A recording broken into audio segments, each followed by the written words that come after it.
রহমতুল্লাহি ওয়া বারাকাতুহু। আলহামদুলিল্লাহি রাব্বিল আলামিন ওয়াসসালাতু ওয়াসসালামু আলা সাইয়্যিদিল মুরসালিন ওয়া আলা আলিহি ওয়া সাহবিহি আজমাইন, আম্মা বা'দ। প্রিয় দর্শক শ্রোতা ভাই বোনেরা, আশা করি ভালো আছেন সবাই। আলহামদুলিল্লাহ, আমরা ভালো আছি। আপনারা স্ক্রিনে দেখতে পাচ্ছেন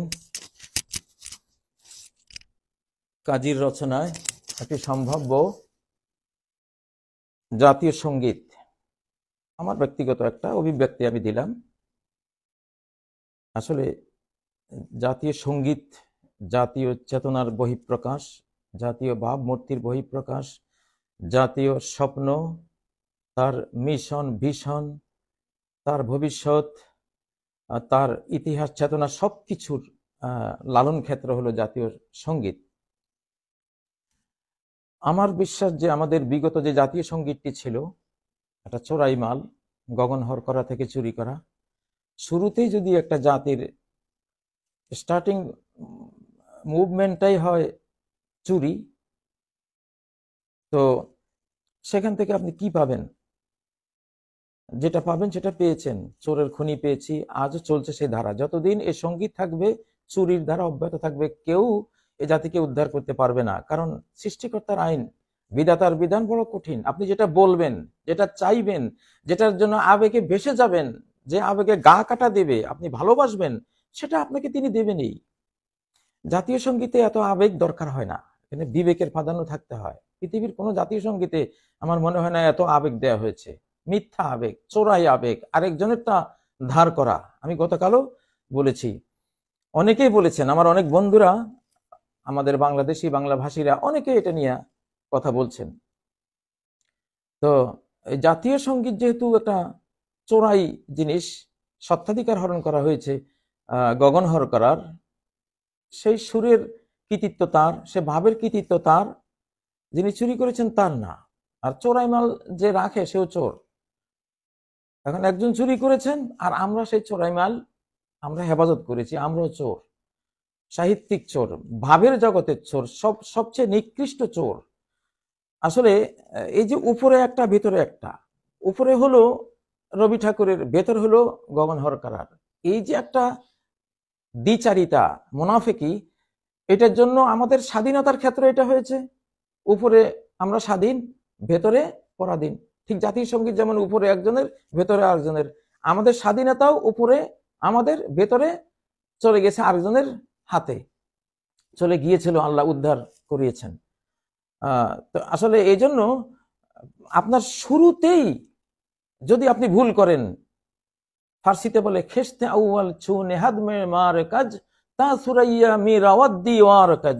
যদি প্রথম ইটটাই যদি কোনো রাজমিস্ত্রি যদি বাঁকা বসায়, এই বিল্ডিং সপ্তর্ষি মন্ডলী পর্যন্ত গেলেও এটা বাঁকাই উঠবে, বিল্ডিংটা সোজা হবে না। আমাদের এই দশাটা হয়েছে। আমি তো বিশ্বাস করি জাতীয় সঙ্গীতের কারণে আমরা ধ্বংস হয়েছি, ধ্বংস হচ্ছি। এটা না বদলালে ধ্বংস চলতে থাকবে, কেউ বাঁচাতে পারবে না এই জাতিকে। এটা আপনি বলছেন, সেটা আপনি চাচ্ছেন, সেটা আবেগ দিচ্ছেন, সেটা কিছু গান আছে এগুলি গাইলে গায়ক মরে যায়। যেমন আমাদের আব্দুল আলিম সাহেবের ব্যাপারে আছে না, দুয়ারে আইসাছে পালকি নাইউরি গাও তোলো রে তোলো, ওটা গেয়ে মরে গেছেন। আমাদের এই ইদানিংকার যে কলরবের মাহফুজ, পদ্মা মেঘনা যমুনার তীরে, এখানে একটা গান আছে, কত ঢেউ আসে যায় আসে না কো ফিরে, এটা এটা বলে ওই বেচারা মারা গেছে। ভারতের যে মোহাম্মদ রফি, বিখ্যাত কণ্ঠশিল্পী মোহাম্মদ রফি, সে ওই যে কিনা আই দুনিয়া কে রাখওয়ালে সুন দর্দ ভরে মেরে নালে, এই বেচারা এই গানটাকে মারা গেছে। গানের মধ্যে যেটা থাকে ওটা সৃষ্টিকর্তা কবুল করে ফেলেন, আপনার সেই অবস্থাই হয়। আপনি চোরাই মাল আপনার গানের মধ্যে রেখেছেন, জাতীয় সঙ্গীতের মধ্যে রেখেছেন, চুরি করার ভাইরাস রেখেছেন, চুরি করার সেই কর্মটা চর্য ভিত্তি সেখানে রেখেছেন। তো আপনার তো চর্য ভিত্তিতে গোটা দেশ ছেয়ে গেছে অলরেডি। এটা বদলান আপনারা, জাতিকে বাঁচাতে হলে এটা বদলাতে হবে। তো এখন চোর চেনার একটা ভালো উপায় হয়েছে আসলে। এই সঙ্গীতকে যদি কেউ খুব ভালোবাসে, আপনি খুঁজলে দেখবেন তার মধ্যে চুরির কোনো না কোনো দিক আছে। আর এই সঙ্গীতের পক্ষে যদি কেউ খুব বড় গলায় কথা বলে, আমরা বলবো চোরের মায়ের বড় গলা, সে চোরের মা, চোরাই জিনিসের পক্ষে কথা বলছেন। দেখুন, ন্যায় নীতি ন্যায় বিচারের পক্ষে থাকেন সবাই, যেটা ন্যায্য সেটা। তো জাতীয় সঙ্গীত থেকে কিন্তু জাতীয় অধঃপতন উন্নয়নের সূচনা হয়। আর এখানে যেই বাদ্য বাজনা, আমি গতকালও বলেছি, বাজনা বাজলে সাপ আসে, সাপ না থাকলে জিন আসে, শয়তান আসে। আমি কালকে যে সিনারিটা দেখলাম, যে একটা মহিলা দুর্বল, সে একটা একতারা নিয়ে একখানে একটা জায়গায় একটা ছোট্ট ঘরের মধ্যে রাখলো, একটা সাপ শব্দে, ওই সুর ঝংকারের সাপ আসলো, পেঁচিয়ে তাকে ছোবলের পর ছোবল মেরে শেষ করে দিল। এই সিনারিওটা আমি দেখেছি কালকে ওই জাতীয় সঙ্গীতের ব্যাপারে কথা বলার আগে। তা এটা তো বাংলাদেশ, এই মহিলা মিন্স এটা বাংলাদেশ দেখানো হয়েছে, যে এই সঙ্গীতেই তোমার এই দেশটাকে সর্বনাশ করেছে, এই চেতনাই ধ্বংস করে দিয়েছে তোমাকে। এত আবেগী জিনিস তো জাতীয় সঙ্গীতে থাকবে না, এটা মরমী জিনিসটা অন্য সময় আপনি যখন আল্লাহকে অর্চনা দিবেন, ডাকবেন, ইবাদত করবেন, তখন মরমী সুরে আপনি নিজে গান, সেটা অন্য জিনিস, মরমী জগৎ। কিন্তু এটা হলো কঠিন জগৎ, দেশ গড়া, দেশ রক্ষা করা, যুদ্ধের বিষয়, এখানে এখানে নীতির বিষয়, এখানে কঠিন, সারা পৃথিবীর ভোগ বিলাস আপনাকে ডাকবে, সেখান থেকে আপনি নিজেকে সেভ করতে হবে। এটা যুদ্ধ, এটা অনন্ত যুদ্ধ ক্ষেত্র। এখানে এত আবেগ একবারে গা কাটা দেয়া, নো, এটা চলে না এখানে। আর এই একটা জাতি সে গড়ে তীর তরবারি দিয়ে যুদ্ধ করে, আর পতন হয় দোতারা সেতারা দিয়ে, যখন সে গায়ক হয়, গায়িকা হয়, বাজনা বাদ্য গিটাল হয়, তখন পতন হয়। শামশের সেনান আউয়াল তাউসের বাব আখের, জাতির উত্থানের ইতিহাস হলো শামশির সেনান, তীর তলোয়ার বল্লম, আর পতনের ইতিহাস হলো তাউসের বাব আখের, দোতারা সেতারা একতারা, এগুলো দিয়ে পতন হয়। আমরা তো গড়ার মুহূর্তেই পতনের ডিনামাইট বসিয়ে দিয়েছি আমাদের জাতির একবারে ফাউন্ডেশনের মধ্যে, এটা চলবে না। যাই হোক, আমি একটা আপনাদেরকে একটা দিয়েছি এখানে, জাতীয় সঙ্গীত কিরকম হতে পারে, যেখানে আমাদের আইডেন্টিটি থাকবে, যেমন আমরা বাংলাদেশি, আমরা বাংলা ভাষী, যেহেতু আমাদের ভাষার নামে দেশটা, এই জন্য আমরা আমরা বাংলাদেশি, আমরা বাংলা ভাষী, মুক্ত উন্নত বাংলাদেশ আমরা ভালোবাসি, স্নেহ মায়া দয়ার দেশ মোদের বাংলাদেশ, গোলামির শিকল কোরামরি বিকল, করি মোরা বিকল জানে বিশ্ববাসী। আইডেন্টি, আমাদের ভিতরে কি আছে? স্নেহ মায়া দয়া আছে, আমাদের শিকল বিকল করার জাতীয় বীরত্ব আছে, একটা আইডেন্টিটি আছে, বাংলা ভাষার প্রতি একটা দরদ দিতে হবে। মানে আমি একটা টাইপ দেখাচ্ছি, আপনারা এইভাবে জাতীয় সঙ্গীত লিখতে থাকেন, যারটা আল্লাহ কবুল করেন সে হবে। স্বপ্ন সোনার বাংলাদেশ শপথ নেয় বিচার, স্বপ্ন সোনার বাংলাদেশ শপথ নেয় বিচার, দুর্বলে রাখব সবল পরোপকার অঙ্গীকার, বিশ্ব শান্তির ধর্মে মোরা মানবতার শত্রু নাশী, আমরা বাংলাদেশি, আমরা বাংলা ভাষী, মুক্ত উন্নত বাংলাদেশ আমরা ভালোবাসি।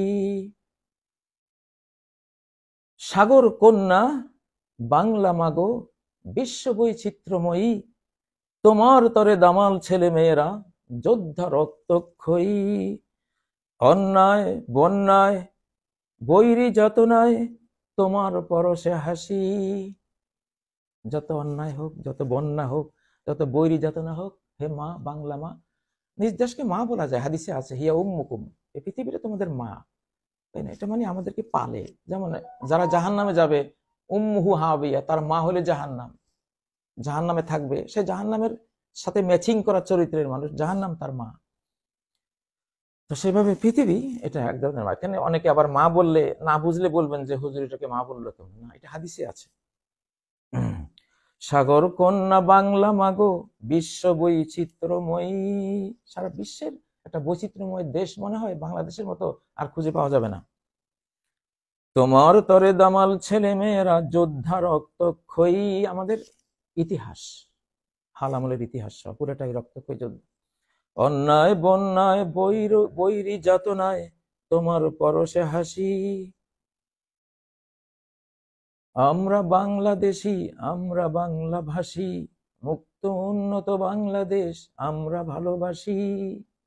স্নেহ মায়া দয়ার দেশ মোদের বাংলাদেশ, গোলামের শিকল করে মোরা বিকল জানে বিশ্ববাসী।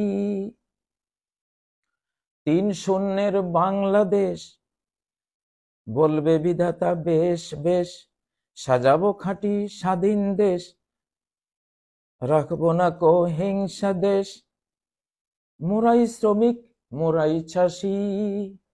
আমরা বাংলাদেশী, আমরা বাংলা ভাষী, মুক্ত উন্নত বাংলাদেশ আমরা ভালোবাসি। মানে একটা জাস্ট একটা নমুনা দিলাম আপনাদেরকে। এখানে যে বললাম ৩-০ বাংলাদেশ বলবে বিধাতা বাংলাদেশ, বিধাতা বাংলাদেশকে বেশ বেশ বলবে কিভাবে বুঝলাম? এভাবে বুঝলাম যে ইস্তেখারা করেছি, ইসমে আজম পড়েছি, শাহানশাকে সাথে নিয়ে তো লিখেছি। এটা তার অপছন্দ হলে তিনি আমার কলমে আনতেন না, সেই জন্য বলেছি ওটা। তিনি নাও বলতে পারেন, জাস্ট একটা আশা এটা। অনেকে বলতে পারেন যে বিধাতা যে বলবে আপনি কেমনে জানলেন? না, এটা হলো গোলামের একটা আশা। তো যাই হোক, লেখা আছে এখানে, নমুনাটা দিলাম। জাতীয় সঙ্গীত এটাই আপনার জাতিকে হয় উঠাবে, না হয় পাতাল তলে তলাবে। আল্লাহ তৌফিক দেন জাতীয় সঙ্গীতের বিষয়ে সঠিক সিদ্ধান্ত নেয়ার। সুবহানাকাল্লাহুম্মা ওয়া বিহামদিক, আশহাদু আল্লা ইলাহা ইল্লা আনতা আস্তাগফিরুকা ওয়া আতুবু ইলাইক। আসসালামু আলাইকুম ওয়া রাহমাতুল্লাহি ওয়া বারাকাতুহু।